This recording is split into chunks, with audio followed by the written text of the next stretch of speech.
Olá, boa tarde a todos. Eu sou Aldo Henrique. Eu vou fazer uma apresentação do meu projeto de doutorado, que tem por título Uma arquitetura com multiagentes autônomos para gerenciamento dinâmico e otimizado de recursos em nuvem. Eu sou orientado pela professora Célia e co-orientado pelo professor Marota. Bem, essa é uma breve descrição do que eu vou apresentar para vocês, né? Uma introdução, a proposta da minha solução, alguns experimentos e resultados que já foram realizados e as considerações finais. Bem, quando a gente está falando de gerenciar recursos em nuvens, eu falo pela visão de uma máquina virtual. Então, quando eu falo instanciar, quando eu falo que eu vou demandar algum recurso em nuvem, eu estou falando de recursos de máquinas virtuais. Por exemplo, CPU, memória, armazenamento, certo? E quando a gente fala desse gerenciamento de recursos em nuvem computacional, então, ou seja, o quanto eu vou instanciar em uma determinada máquina virtual, uma quantidade de recursos para um usuário, existem alguns desafios. Por exemplo, a quantidade de recursos que eu vou colocar nessa máquina virtual é suficiente para executar uma determinada aplicação, né? Ou eu vou estar alocando recursos que vai ter desperdício. Eu vou estar pagando por recursos que eu não vou estar utilizando. E lembrando que em nuvem você paga pelo que você solicita. Então, se eu pegar uma máquina muito robusta e usar apenas 1% dela, eu vou pagar pela máquina inteira e vou usar apenas 1%. Né? Então, esse é um desafio que a gente tem justamente para provisionar, para criar essas máquinas virtuais em nuvem.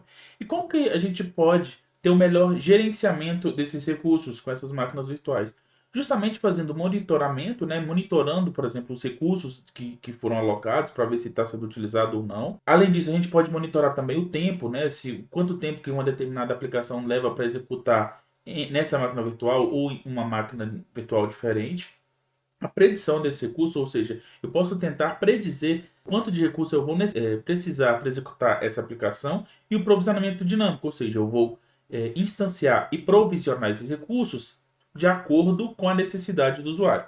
Além disso, a gente tem também a elasticidade, que é você, uma vez que foi instanciado, se não foi o suficiente, você pode fazer reajuste.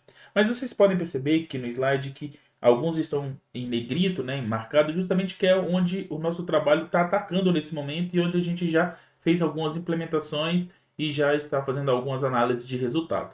O objetivo geral do nosso projeto, né? O objetivo é desenvolver uma arquitetura orientada a agentes com modelo de racionalidade híbrida para o gerenciamento dinâmico de recursos em nuvem computacional. Ou seja, a nossa ideia é desenvolver uma arquitetura orientada a agentes, onde as tomadas de decisões vai ser feito com modelos de racionalidades híbridas, ou seja, a gente vai ter diferentes modelos de racionalidades para a gente, inclusive, poder fazer uma comparação, né? Identificar qual modelo se encaixa melhor para um determinado cenário. O projeto ele foi idealizado inicialmente no meu projeto de mestrado, né, que se chamava Mass Cloud.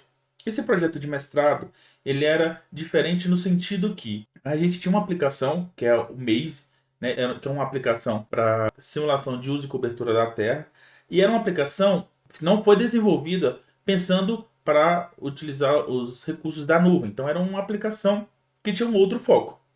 Então, o meu projeto de mestrado, o Mass Cloud, ele pegou justamente isso. Ele pegou o projeto e pensou como que a gente pode ter uma arquitetura que vai executar, né, uma aplicação na nuvem utilizando da melhor forma os recursos da nuvem. Lembrando que o Maze ele é uma aplicação CPU intensive, ou seja, é uma aplicação que utiliza muito de CPU. Então a gente focou nisso. Então a gente pensou no Mass Cloud com uma forma de fazer a predição de recursos, né? Quando, por exemplo, para uma determinada configuração do Maze, qual máquina virtual é melhor para executar. E a gente utilizou regressão linear múltipla e nos agentes implementou com racionalidade de regras de inferência, né, utilizando o motor de inferência.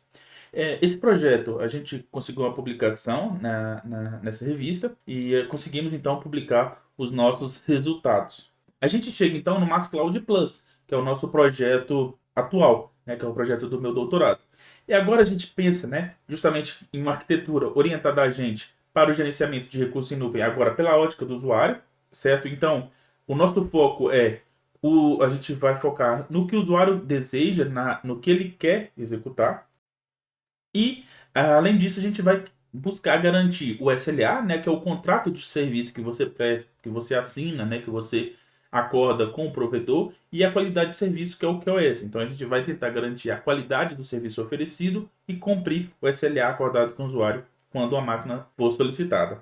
Além disso, as tomadas de decisões dos agentes ela vai ter um modelo híbrido, ou seja, vai ter mais de uma forma de fazer essa tomada de decisão.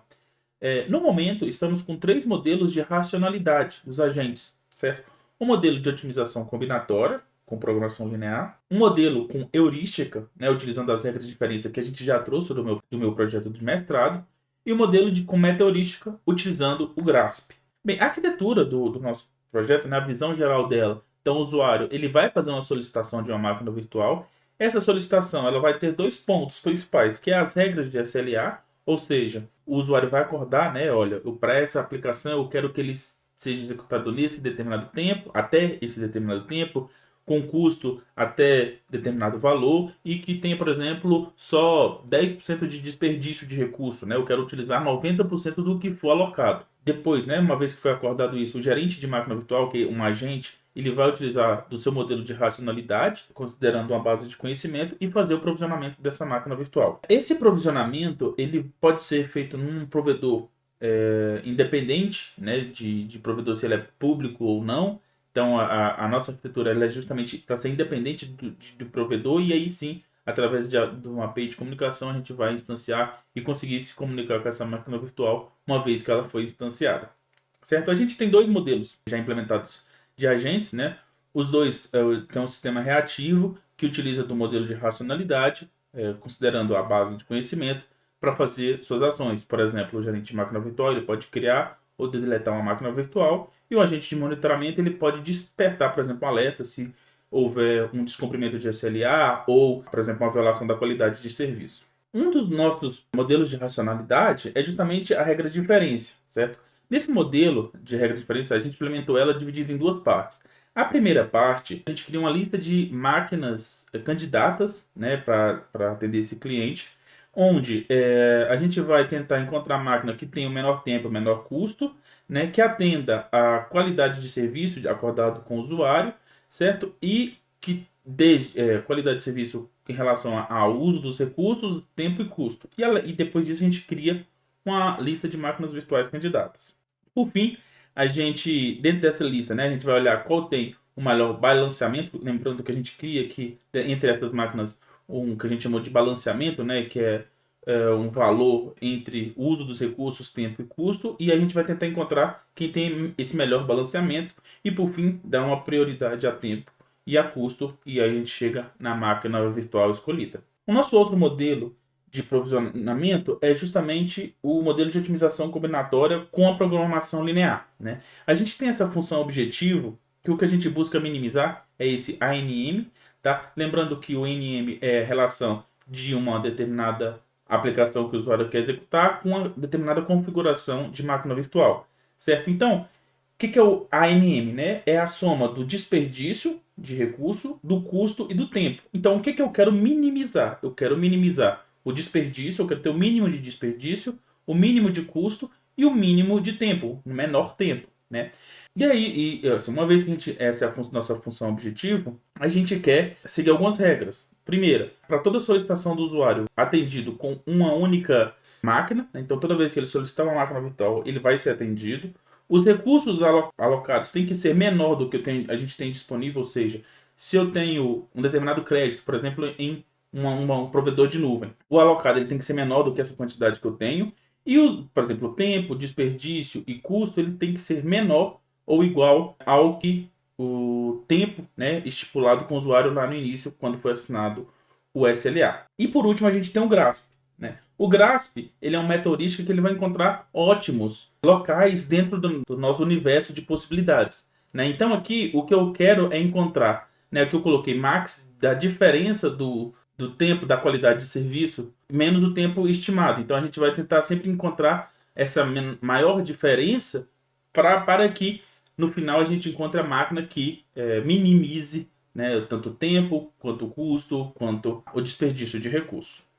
Os nossos experimentos e resultados. A gente utilizou o MASA OpenMP, que é um sequenciador de DNA, né? A gente utilizou também para fazer os testes, né, o provedor da AWS, né, o provedor da Amazon, e a gente levou em consideração as métricas, né, de uso de recursos, considerando CPU e memória, tempo de execução e o custo dessas máquinas virtuais. Tá? Uma vez que a gente utilizou uma única aplicação, que é esse Masa OpenMP, a gente fez uma variação da sequência de DNA. Então a gente teve tamanhos diferentes de sequências de DNA justamente para a gente identificar essa mudança no comportamento da aplicação. Então a gente teve essa de 10K, da HIV, 30K, que é o COVID, né? A gente teve essa com 50K, 150K, 500K e 1 mega. A gente também fez uma variabilidade nas máquinas virtuais, então a gente criou uma lista, como a gente está usando a AWS, a gente criou uma lista de possibilidades de escolha dentre dessas possibilidades, variando de 1 a 96 vCPU e de 1 a 192 GB de memória, né, de RAM. Para cada uma daquelas possibilidades, né, de variação da aplicação de 10, 50, 150, 500, 1 mega e 1K, a gente executou 30 vezes, né, para cada uma dessas possibilidades de escolha, né, dos nossos modelos de racionalidade, regras de inferência, otimização e a meta heurística. E a gente vê, por exemplo, que na regra de inferência para o 10K, para o 10 e 50K, ele escolheu a máquina a T2 micro, né, que é mais simples. Em 1 mega ele começou executando em uma determinada máquina, depois ele reajustou para uma outra máquina mais robusta. Na meta heurística, como eu falei, ele vai encontrando ótimos locais, então a gente pode perceber, inclusive, que ele tem muito mais ajuste, né? Ele começa em uma determinada máquina e vai fazendo esses ajustes. Aqui a gente pode olhar, né, ver por esse gráfico, que essa linha vermelha é o nosso FOS, ou seja, era o limite, ele não pode ultrapassar esse limite de tempo, né, que a gente está olhando especificamente para a taxa de violação de tempo, de cumprimento do SLA. Então a gente vê que essa linha verde é o modelo de meta heurística, a coluna azul é o nosso modelo de otimização e a coluna preta é um modelo de inferência. O que a gente pode observar aqui? Que os modelos eles ficam sempre abaixo, né, do nosso modelo da nossa regra de inferência. É interessante a gente perceber que no 10, 50 e o K, né, que é o 30K, como eles são muito rápidos, o modelo ele demorou um pouquinho mais para ajustar, então ele ficou já bem próximo do nosso QoS, né? Então ele assim, teve um pouquinho mais de dificuldade para se ajustar, para encontrar, né, a melhor opção. No de custo também, a gente teve essa mesma visão o modelo de meta heurística sendo essa barra verde, o modelo de otimização sempre, perceba que o modelo de otimização, como ele é um modelo ótimo, ele fica abaixo dos outros, justamente porque ele é um modelo ótimo, né? Ele vai encontrar a máquina que vai realmente minimizar essa taxa de violação. Aqui é o desperdício de recurso, tá? Por exemplo, uma coisa que é interessante a gente observar. Aqui nesse 10K, no de 50K, o modelo de otimização ele ficou acima, né? Ou seja, ele teve uma taxa de violação maior, mas ele ficou abaixo do nosso QoS, né? Na nossa qualidade de serviço. Por quê? Porque a nossa prioridade é o tempo e o custo, ou seja, ele vai encontrar a máquina com menor tempo, com menor custo. Para isso, às vezes ele vai alocar uma máquina um pouco mais robusta, ou seja, a máquina, em vez de ele alocar uma com uma ou duas CPU, ele vai alocar uma com 4 ou 8. Então, obviamente, se ele tem mais recursos, ele vai ter um pouco maior, ele vai ter um pouco mais de desperdício de recursos, né? Se ele tem mais recursos, ele vai ter o desperdício vai ser um pouco maior, mas ainda assim abaixo do que era acordado da nossa qualidade de serviço, certo? Então, todos os modelos, né, de otimização, de inferência e da meta heurística, eles atenderam essas necessidades. A gente teve também, né, a gente fez alguma comparação com escolhas aleatórias. Em vez do usuário utilizar um modelo, que é o nosso caso, a nossa arquitetura, ele vai lá e escolhe uma máquina aleatória. Vamos supor que o usuário não saiba fazer essa escolha. Ele vai lá e escolhe, por exemplo, uma máquina com uma CPU, com 8 ou com a 96, né, que é a nossa máquina mais cara, mas com melhor desempenho. Então a gente pode ver, por exemplo, que para 500K e 1 mega, a de uma CPU, ele nem executou, ele nem conseguiu completar a execução, né? Além disso, aqui, ó, se a gente observar o modelo de inferência, o de otimização e o modelo de meta heurística, aqui ó, a gente está olhando especificamente para tempo, tá? Eles ficam abaixo, né? Então, assim, por exemplo, eles ficam um pouco acima do de 96, mas é justamente porque ele encontra esse equilíbrio de tempo, custo e uso de recursos, tá? Mas ainda assim, ele fica, por exemplo, aqui bem abaixo de 1 mega aqui, ó, ele fica com 8 CPU, o tempo fica muito alto, então ele vai fazendo aqueles reajustes e a gente vai encontrando um tempo mais perto do ótimo, né? Algumas considerações, né? O modelo de otimização, ele é 20% melhor, tem 20% de melhor desempenho comparado com o modelo de regra de inferência, 17% de menor custo, né, com a regra de inferência também. O de otimização, além disso, ele tem 12% de menor desempenho comparado ao GRASP e 13% de menor custo também comparado ao GRASP. E o modelo com GRASP ele tem 10% comparado com o modelo de regra de inferência e 5% de menor custo. Né? Então a gente consegue, inclusive, fazer essa comparação entre os modelos das tomadas de decisões do agente. As nossas considerações finais, né, terminar de implementar os módulos da arquitetura. Então, por exemplo, a gente quer ter um módulo específico de fazer essa comparação dos modelos para identificar qual é o melhor para um determinado cenário, um para elasticidade, que se uma máquina for alocada e não for suficiente, ele vai reajustar automaticamente. Executar com outras aplicações, né? Executar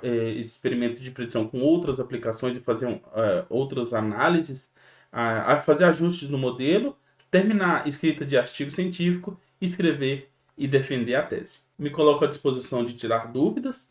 Esse é o meu e-mail e eu agradeço a todos pela atenção. Obrigado.